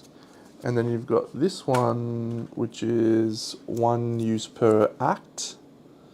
But unfortunately, they don't suggest you can use these in solo. They don't want you to use them in solo. I think probably because there's no way for the bot to actually gain that benefit as well. But these I would really like to play. And I think they'll add to the game in a very positive way and not detract from it. So they're cool. And then what are these ones? These are just pure solo goals. Lone Wolf, do not gain an associate. Have more infamy than Joe. Okay. Have 2 runner ships depleted of all barrels. Cook the books. Have 3 operating nightclubs in Manhattan. Score the most money from operating buildings. Have more pocket cash than Joe. Do not gain an associate with strength value greater than 4. Okay, these would be good. These would be good to add. Huh. They're quite good. I like them.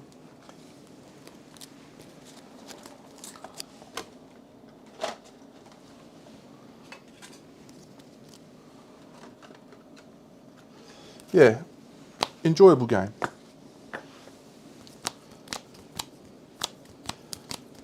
I was watching one of your videos recently, Paul, and you were talking about how you've moved away from really heavy all-day games that take a lot of brain power, and you've just started to enjoy just games that sit maybe medium weight because you're more likely to play them. You don't have to spend all week learning the rules, and it just makes more sense for you in the place you're in your life. And I thought that was a really good self-aware observation. I have this friend who said to me a couple of years ago, Koki, that he was going to stop buying expansions for games. And I said, what are you doing, mate? Like, you've got to have everything. The expansions are critical. And he said to me, oh, well, you know, when I have an expansion, it actually just reduces the likelihood that I want to play the game. Because it adds to setup, you know, it adds to the cognitive load, and very few expansions genuinely make the game better. Anyway, this is what he said to me, and I thought, you're cooked, mate. Well, I've actually come to agree with him. There's very few expansions that have added value to games that I've enjoyed that make me want to play them. So I'm sort of moving away from expansions. Anyway, it was just I thought about your comment, and I think it's important to have that self-awareness to be able to recognise that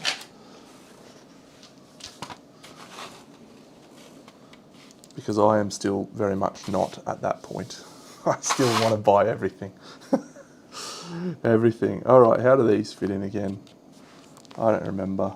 I feel like that's your speakeasies here. Yes. Yes. Where's me trucks go? Is that your trucks? There's a little picture. I'm going to get the little picture.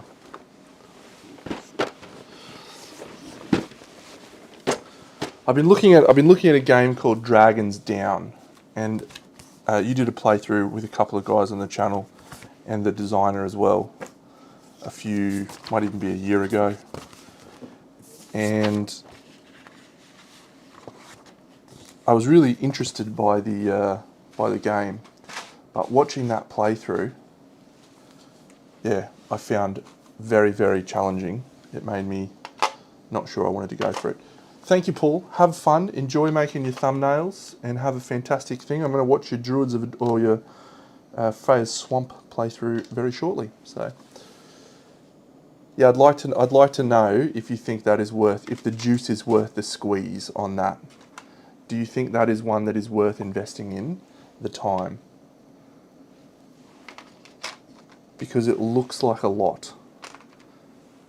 And to me, it does fall into that type of game that you were just talking about, which is a lot of effort to learn. Is it worth it? Is it? I didn't know that.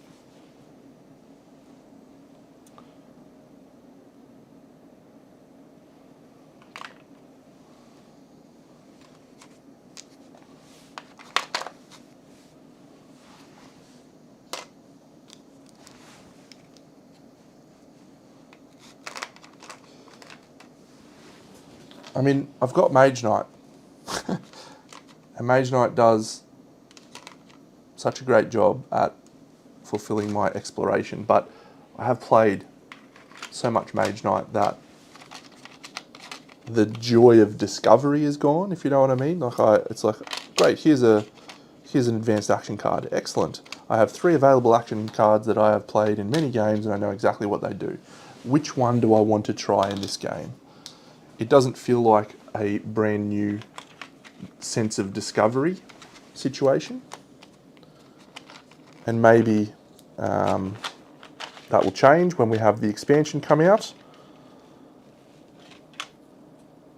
But I like not knowing everything. Yeah, well, I remember watching the playthrough and the designer was chiming in, and there was a number of times when he made a clarification that just sounded very unusual from my perspective. My family members don't fit there.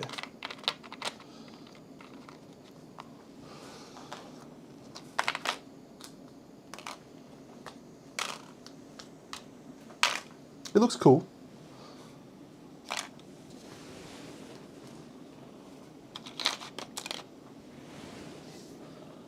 I mean, I just love Mage Knight.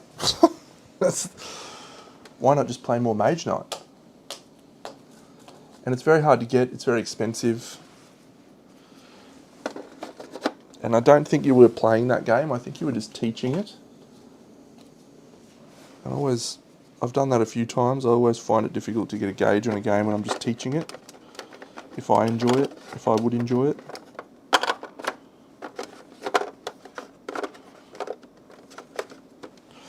Anyway, you head off and enjoy your thumbnail creation, and I will set up for a very small game of Dragons of Etchenstone, which we should be able to do with the amount of space that I've cleared now. Let's see if that's the case. Yeah, the only reason I would look outside of Mage Knight is purely because the boss, or the scenarios in Mage Knight are awesome, but I just like doing a solo conquest. Has this got enough? Oh, look at that, Deno. You've done outstanding, mate.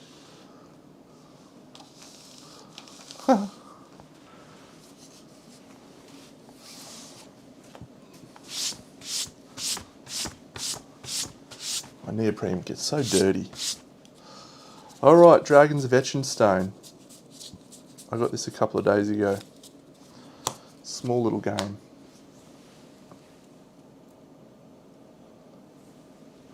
Turn off the autofocus for this. Okay, we will fight against a relatively easy dragon. We'll fight against Vorhast. That's the dragon we're facing. And this is the region deck. So I'll keep these off to the side. This is my deck. We'll just play on normal difficulty. They're all level 2. You can tell by this number up the top left. We'll give these a shuffle. I'm going to deal out 4 cards to start the game. 1, 2, 3, 4. This card is called our key card, and this card will determine which challenge we're facing. So this is a monster number 2. So we've got 1, 2, 3, 4, and then we've got journey 1, 2, 3, 4. So we're fighting this little monkey guy, and our first challenge.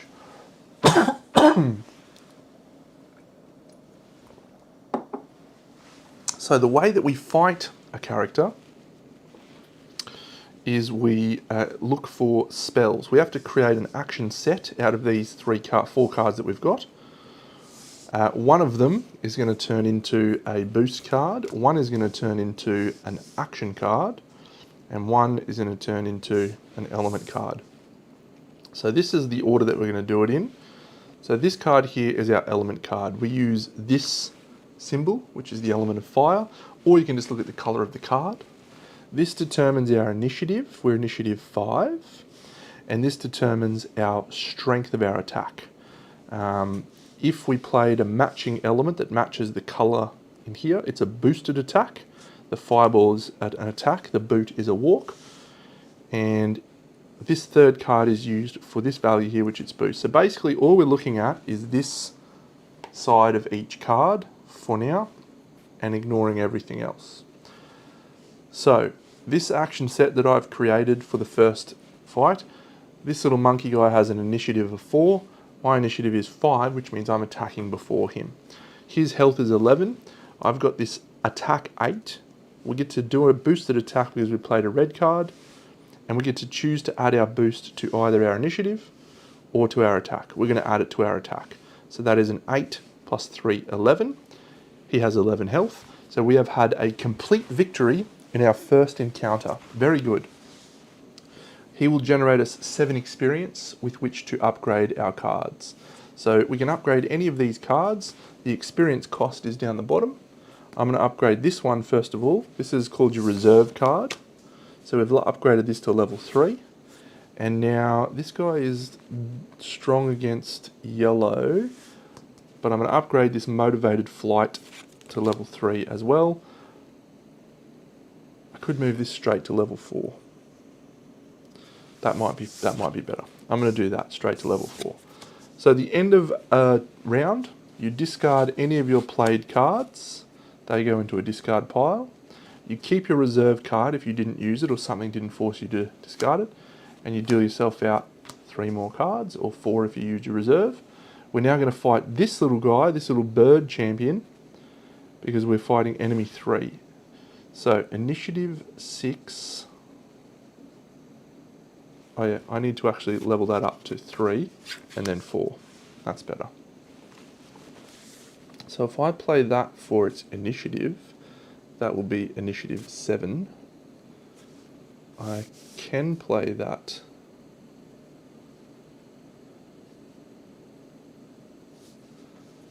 for its elements. So if I do that, okay, so again, this is our element card. So we're using a blue element, which means we're going to power up this attack to 10. This guy has 9 health, so that is sufficient to defeat him. However, our initiative is only 5, but we'll use this to match his initiative, which means we go first. We defeat him, he doesn't attack us, we gain 5 XP out of that. So these 3 cards are discarded. I'm going to level this one up to level 3. These 3 are discarded. We get 3 more, 1, 2, 3. And here we have a journey. We're doing a journey on journey 2.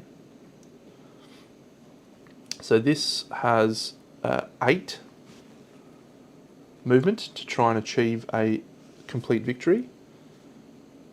We have a very straightforward way of doing this. We're going to use our fleet-footed. We're going to power it up here. So this is going to be a movement of 11. We only need 8 for this particular journey. And so we are very comfortably gaining that. That's only 3 experience to level it up. So we'll level up this brute force. 3 complete victories so far, a promising start. 1, 2, 3. All right, we have our first hardship, which is here. So we're going to be doing this one, which is journey 1. So we need to do a 12 movement, which we are not going to be able to get. And we have a night travel hardship. So we are going to have to subtract our initiative from our boost card. Okay, so we aren't going to completely succeed at this, but that's okay. So we need to get 12. If you can't do a complete victory, which is matching the number, you can also just do a partial victory, which is where you get to half of the number. So we need to get to 6. So I'm going to use this blue element for movement 6. So we are going to succeed at getting halfway. However, because of the night travel, our initiative, which is 2, is subtracted from our boost, 2. So we go down to just a total of 6. So it's a moderate victory, just barely, but we lose this, which is the time penalty for failing to complete that journey correctly. That only leaves us 1 card. So when we level up for 5, so I think purple level up to level 4. So that's it for the round. We've made it through that region. We're going to move on to region 2. We're going to do 4 regions in total, and then we fight a dragon. Neat little game. Neat little game. This one's designed by Joe Clipful, the same guy who designed Rome, Fate of an Empire, which is very high on my list. Also very similar to Mage Knight, so definitely one that I got some time for. Okay, so we're going on journey 3, which is this yellow here. We have a perfect yellow right there. Look at this. That's a great turn of events. So we'll keep brute force. We'll use this. So we've managed to be fleetly maneuvering our way through there. Perfect. We can level up 5 XP. So I think we'll flip fleet-footed again for the cost of 4 XP. That will travel to there and to there. We suffer no time penalty because we completely did it. We're going to move on to the next quest, and it is a monster level 1. Okay, so this guy's got an archery hardship or enemy ability. So we have an 11 here, which is great. But we need a purple card to play that, and we don't have a purple card.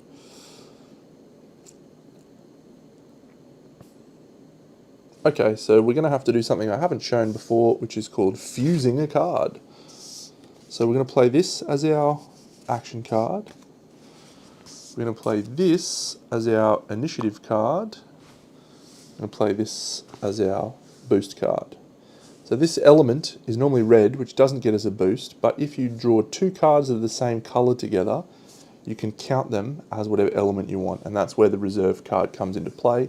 So our initiative is 5, we're going to make it 7. So we're going to successfully beat his initiative. However, he's got the archery symbol, which is you must discard, you must suffer early damage, discard your reserve to ignore it. So we are going to suffer his damage anyway, and we'll do that in a second, but we are going to defeat him, which is going to get us 5 XP. So when you suffer damage, you take this amount of damage and you look at your shield values down the bottom, and you can take damage by flipping cards down. So we're taking 2 purple damage. So if I was to flip this card, it would go to level 1. That's taking damage on that card down to a level 1. However, I think we're actually going to take it on this.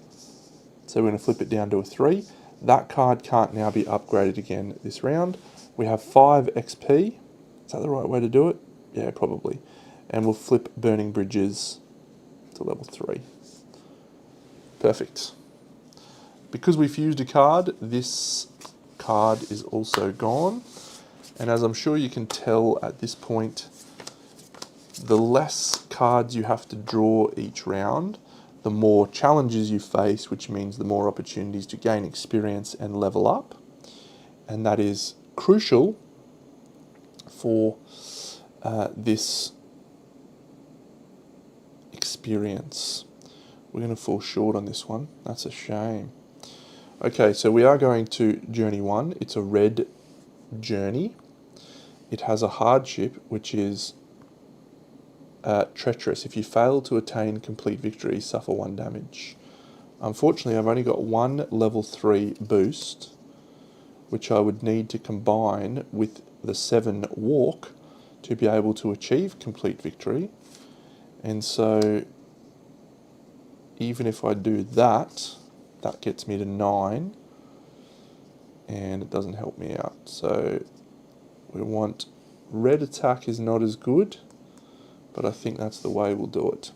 So we do achieve a minor victory. So we suffer 2 time penalty, and then we're also going to suffer 1 damage. So I'm going to fling this River Swiftness down to level 1. We are going to achieve 4 XP, so I'm going to flip Destruction over. We discard these 3 cards. Have we got 4 cards left in the deck? 1, 2, 3. We do not, so there's no key card, so we move on to the next location. That one was a little bit tougher than our first location. Location 3. You have to be careful not to get your orientations mixed up. And we're going on another walking quest. Oh, that's a bad starting draw. Which has lightning, which means if you suffer time penalty, suffer equal damage. There's a 3 time penalty. Oh, that's awful. Okay, so you also have an option, which I try to avoid doing at all costs, but we're going to try diverting. So diverting is you discard this card, and you discard this card, enemy 3. Alright, that's better for us. A little bit better at least. What card did I discard? That purple card. Oh. Alright, enemy 3 has 11 health and poison. Ugh. Can we get to 11? If I didn't discard this one, and I instead discarded this one, we can.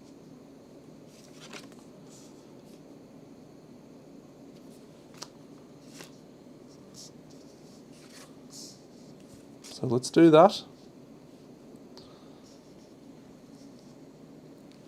So element purple for 9 plus 2 is 11. So we're beating him, but our initiative is 5. His initiative is 9. So that is not good. We do suffer his damage, which is 2. And it's poison, so we actually suffer that twice. So I'm going to have to suffer it here and here. Oh no, there for 1. I'm going to level this up for 2. I'm going to level this up for 4, takes me to 6. And that's it. All 3 cards go away.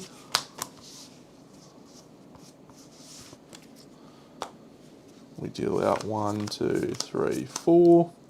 We have a journey, another treacherous one. Okay, we're easily going to be able to get over the line on this one though. I'll leave Frostfire Wall there.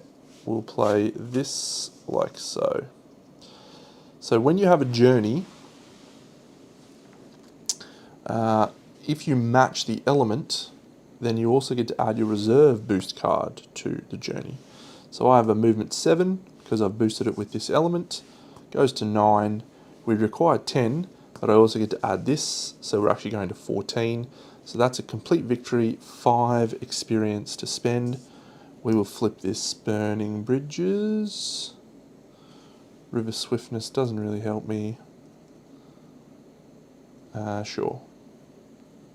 I don't know that I've leveled up enough attacks really, but that is the best value use for that. So those go away. We move on. 1, 2, 3. We have a journey 4. We need 11 movement. We have a fuse option here to take us to 11, but we also could do it without fusing, which is better for us in the long run by using 6 basic movement and 5 takes us to 11. We need 11. There's no other penalties for doing that. So that is 5 XP. I think we'll level up Motivated Flight for 3. And we'll keep that in hand. 1, 2, 3. Perfect amount of cards left. So we're fighting Monster 3 again. Oh, I forgot to suffer poison. That's okay. We'll do that now because we're going to suffer it again. Because this guy's going to pop us, I think. I can't discard the key card. I can't avoid him. I don't think we can attack him because I can get maximum 5.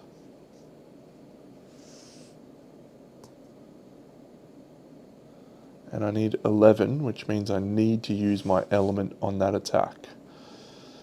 So we'll do that. What about 4 and 4? Initiative 7. Initiative 7's good. So yeah, there's nothing I can do other than this. So this is my element card with initiative 3. This one here gets me to 9, which is a partial victory. We are suffering both early damage and after damage. So we've got 4 damage to sustain. So we're going to suffer fleet-footed down to 2. And motivated flight down to 2. Damn, that's unfortunate. But then we've got 7 experience. So we'll flip adapt. And we'll flip that. We end the round, and then in the next turn we're also going to have to suffer that damage as poison damage again.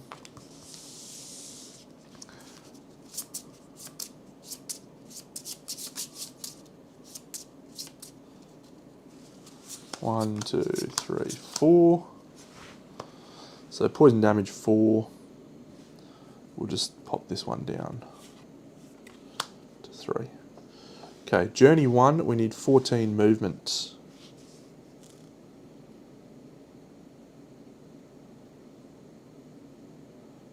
Journey 1, if we match the element, so we can do it by fusing. Is there any way to do it without fusing? Journey 1, 14, that's 9, but that's my 5 element upgrade. So we have to fuse. 6 and 5 is 11. We don't have a matching element, so yep. So we do that. That's 11 plus 5 is plus 4 is 15. So we successfully gain complete victory. We can't level that up because it was wounded. We get 7 points. Let's level up Rain of Blood for 3. Does it go to 4? It does go to 4. And fully level it up. All are discarded. 1, 2, 3, 4. We're fighting monster number 4. He's got 17 health. Yuck, I'm no chance of getting anywhere near him, am I? 17 health. What are you doing? So our baseline is 9 health, 9 damage. So the only thing I can do is play adapt and support it with these 2 as a thing. That'll get me to 9, so I'll get a partial victory. But then I'm going to cop 5 damage. Okay, well that's what we're going to do. So we'll do that. We'll fuse these 2. We'll get +2 to take us to 9, so we get a partial victory. We've got 5 damage coming in though, so we'll just soak it on. We don't want to soak it on that, we want to keep that one. So we'll soak a 3 here and a 2 here. Neither of these can be leveled up. We do get 9 experience though, so I'm going to flip this one here for 3.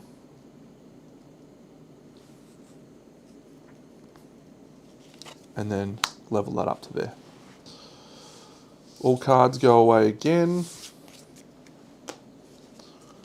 1, 2, 3, 4. So there's 4 cards left. So if we don't have to use all 4 cards, we can have one more round. We're going on journey 3. That's 12. It's looking likely that we will get this over the line. Storm says when you suffer time penalties, suffer equal damage. We're not going to suffer time penalties. We're going to use Burning Bridges. Because we've matched the element, we get to add our boost card as well. So we're 9, 10, 11, 12, 13. Successful. That's 5 victory points, or 5 XP. So I reckon we just take Destruction and flip it to level 4. And we'll actually swap those 2 so that we take that into the last round. 1, 2, 3. We're facing off against Journey 2, which is this purple one. And that is a 13 movement with the Storm. When you suffer time penalties, suffer equal damage. We're not going to suffer time penalties, fortunately, because we've got 9 and 4 element here, so that is 13. No time penalties. That's 6 experience. We're about to go into the final attack, so I think 4 here. What is it? 6 experience. Yeah, I like a level 4. Done. So we've made it to the final, which is good. We didn't completely lose all our cards. So we're now going to face off against Vorhast. So we shuffle our deck. Well, the first part of our journey is we will face off against Vorhast's mountain to get to where he is. So we need to complete this journey. So we're going to go 1, 2, 3, 4, 5, 6, 7. And we've flipped out some pretty rockin' cards. Because what we need is movement. We've got a 12 movement here. And we create 2 action sets from this collection. So I can do that and that. But I'm better off doing that and that, because that gets me a higher boost. And this one and this one. So if we count it up, I've got 12 plus 3 is 15 plus 9 and 3 is 12 is 27. So I've made to the top one anyway.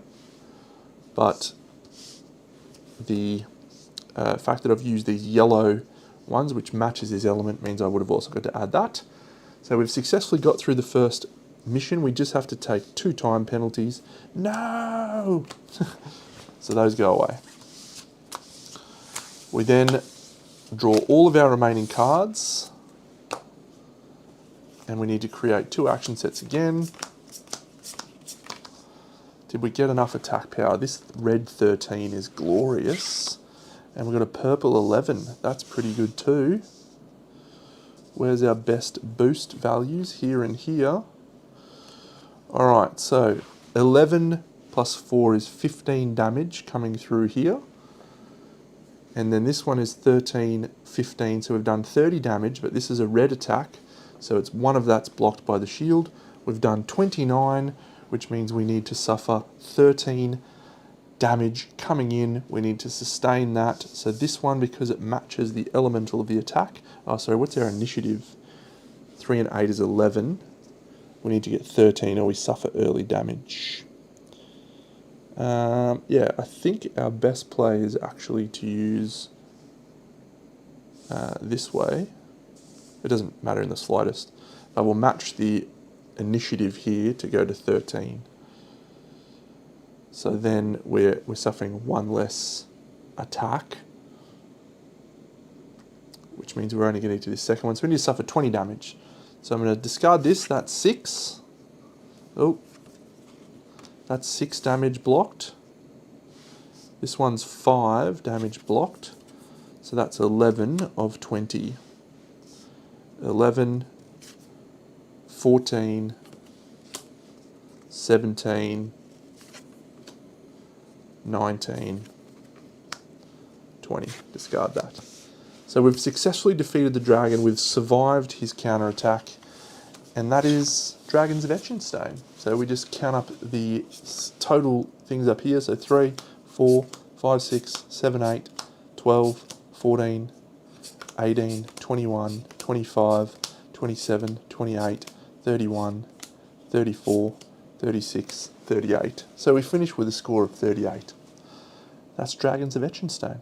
I don't mind it. Fun, quick playing little game. It's designed to play in the hand.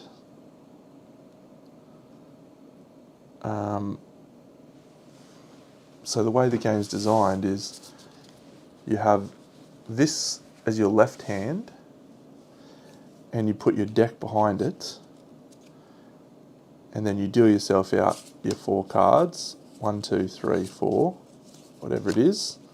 So this is your left hand, this is your right hand. And in this one, you can just slide this down and go, great, I'm going against Journey 4, or whatever it is. Perfect. And you look at your cards like this. Okay. So I can play this, or I can fuse these two together. You've got all the information in hand. You then go, great, you discard these go behind the dragon, which sits behind your hand, so you know where your discard pile is, and then you just keep going like that. Oh, that's quite clever. So, all right, that's it. Hope you've enjoyed tonight's playthroughs. I hope we didn't have any dropouts. Thanks for everyone. We'll catch you all again soon. Big Deno out.